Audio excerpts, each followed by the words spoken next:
G'day, May 40 here, Manly in North Sydney. Just thinking about my mother. So on my first birthday, she got very sick and she was diagnosed with bone cancer.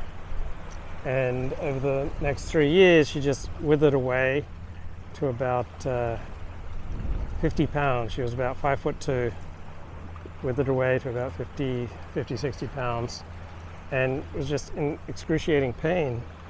And the doctors and the hospices and the hospitals where she was staying, they severely limited the amount of morphine they would give her because they didn't want her to get addicted. I mean, and this used to be the norm up until about the 1990s, right? So people who are dying in excruciating pain, they get very limited amounts of painkillers in case they get addicted. But these are people who are dying, right? And you're limiting the amount of painkiller they get when they're dying, right? So we went from that extreme, the people who are dying in excruciating pain, like my mother, limited in the amount of morphine they get, to the 1990s opioid scandal, where doctors are strongly incentivized to dish out opiates. So how about a middle road here? How about the middle path? Speaking of the middle path, here's some Richard Spencer. And it's these people who are going to kind of re-enter the world, I think, in the coming years, in a very big way. Talking about incels, people who are losing in the current system, but they're going to want to revolutionize a system in which they are losing. Now this is from Richard's December 7 Good Times on his Substack podcast. I mean, what do you think is behind this extreme sort of revolt against civilization? I mean, like, whenever I think about, like, for example, sort of being discontent with what they sort of push on television. I was just reading something here recently from one of these really traditional Catholics, this Dr. Taylor Marshall, or I don't know if you're familiar with it, but he's the head honcho of the tranny cap movement, and he said, why are there always interracial couples in commercials? Just an observation, and he got a ton of heat from it. It's like, well, what's wrong with that? There's neither Greek nor Jew, which are actually valid criticisms given his position. But at any rate, so it illustrates how incredibly flexible Christianity is. It isn't inherently globalist and non-racist, right? Just as often there's a strong racial and ethnic component to it. So people think that they can find an essence of Judaism or an essence of Christianity in just one particular text or one particular denomination or one particular expression at a particular point in time. But everything is affected by its context, by the time in which it operates.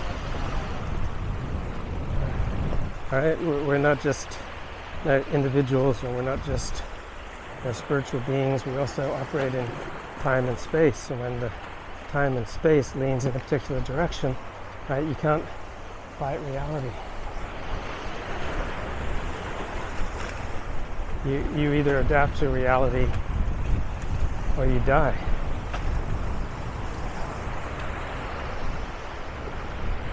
But, I mean, I even get this talking with family members of mine, and it's like, have you ever considered turning off the television and cracking the book open? Like, you don't have to, it's like, why don't we have... Look, the type of person who watches TV and is not interested in cracking open a book, right, they have lower intelligence than the type of people who like to crack open books. Or they have an incredibly demanding job, and so they just need to chill out. Or sometimes, people just get into a bad habit or a bad pattern and they just start slacking off and taking the easy way out in life. But very rarely will you get anywhere with family or friends by directly appealing to them to turn off TV and open a book. You have to seduce people to your way of thinking. You can't just command people. Alternatives, it's like, well, you do. I mean, there are many things you could do, in fact, but it always goes straight to like, well, we need to homeschool our kids and start, going to Latin Mass. And it's like, well, I don't, or you could just decide to quit watching the NFL if it offends you so much. I mean, that's another thing. It just seems like So I noticed a lot of people on the distant right just want to go to war with sports. And sports is a way to connect, right? You get in a cab, all right? You can talk about sports with, your cab driver, with all sorts of men that you meet in particular. It's an easy way to connect, and with many women. Like, if you're interested in being successful and affecting people, you wouldn't be just cutting yourself off from a very popular pastime that brings tremendous amounts of happiness and meaning to people's lives, such as sports. There's a desire to do something extreme, and they're just waiting for some. Well, I agree with you, but maybe this is me becoming more laid back as I get older, and also when I have kids as well. Like, I totally, needless to say, I totally agree with the, like, you don't have to go obsess about Balenciaga all day. You can actually go read a history of European culture, and you're not going to find many interracial couples in that book. Good news. So I totally agree with that. But I also, I really don't like the antisocial element. I think that good point. You can get, it's kind of a trap for, like for instance, maybe you should just go watch your favorite NFL team. Yes. On a Sunday afternoon, And, that actually means you have something in common with your neighbors and people around you. I think I've said this before. Whenever, not many taxi cabs around any day, but, whenever you're in an Uber, and I remember taxi cabs, 10 or 15 years ago, you would often be in a cab with, a Muslim or some black guy or whatever. And the one thing, let's say you're in an hour-long taxi cab going from Logan Airport to, outer Massachusetts or, whatever. The one thing you have in common with that guy is that you can talk about football. Do you think there's actually something to be said for that? No, I totally agree. I just mean, if it's all this kind of antisocial, I agree with that, obviously. But, this kind of antisocial turn of these people, I just find pretty, annoying. And Richard was like this. He used to kind of castigate watching sports. It was like cuckball. And alt-right would counter-program against the Super Bowl with alt-right content. I don't know. There's worse things in the world. Wait, I was like this too when I first became religious. But I kind of turned my back on sports largely from 1989 to 1992, when the Dallas Cowboys started getting really good. But luckily, my hero, my inspiration for becoming religious and turning to Judaism was Dennis Prager. He's a very moderate person. Dennis would say, watch some sports, do it moderately. Don't devote the whole weekend to it. World than watching Tom Brady. And the fact that, that's probably a very, very normal thing for a 14-year-old boy to be interested in. And it's very abnormal and weird if he's interested in the Latin Mass or, tongue-based communion. Gives new meaning to the phrase "use the tongue." Crash. Yeah, I think that there's a desire for. I guess that was my what I was getting at. I didn't really express it well. Is that it's they just want some excuse that the desire is already there. It's latent. That I think it's because they're not beneficiaries of the system. I mean, this kind of gets back to the whole incel thing. I always just bring it back to that. But it's like of course you're going to want to see the collapse of the system within which you're a loser. I mean, if you don't, you live in a system that incentivizes, it doesn't really incentivize, but I mean, sort of hookup culture, for example, which I think is way overblown. Look, if you're losing at life, it might have something to do with you. It might not be the system. So I know most people would rather just point their fingers at the system and talk about how hopeless it is to be an aristocrat, to be a worthy person in this modern degenerate age. But if you're losing at life, it might be a really good idea to see how much of this is on you.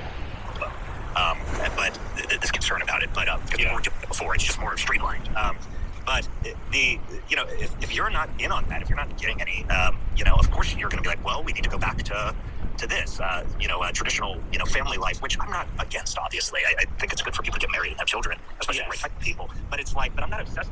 I was just able to do it. Not because I'm some particular winner, but just I don't know. It's normal people, they'll just eventually do that. But it wasn't because I actively was making some kind of countercultural lifestyle choice. Right. It's just I just got old enough and was like, oh yeah, I should do that. So, and similarly, it's I think the rage against what it is that you see on the tube. It's if you were a reasonably if you were a grounded person, if you had a reasonable perspective of the world, you'd realize that this is just one element of culture. And then it's sort of inherently lowbrow. It's a commercial that's playing during a football game. This is, it is what it is. But there's some. Yeah, Richard seems to have attracted a pretty significant audience of people who, like him, have graduated from alt-right extremism into something more pro-social.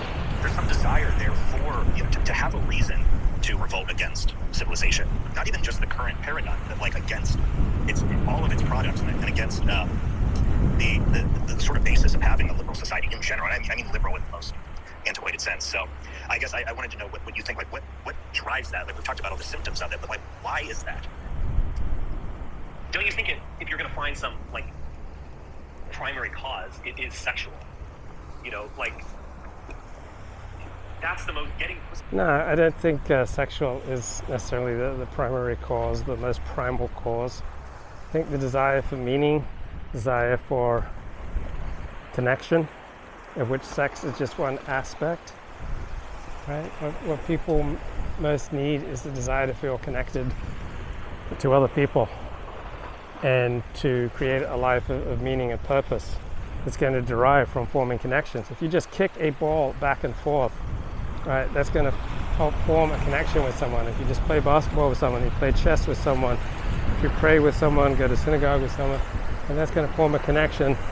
Out of that connection, you're going to get emotional energy. So Barcelona Football Club, they pass the ball an incredible amount, and with every pass, you get a little bit of emotional energy. So generally speaking, team that completes the most passes, generally speaking, wins the soccer game.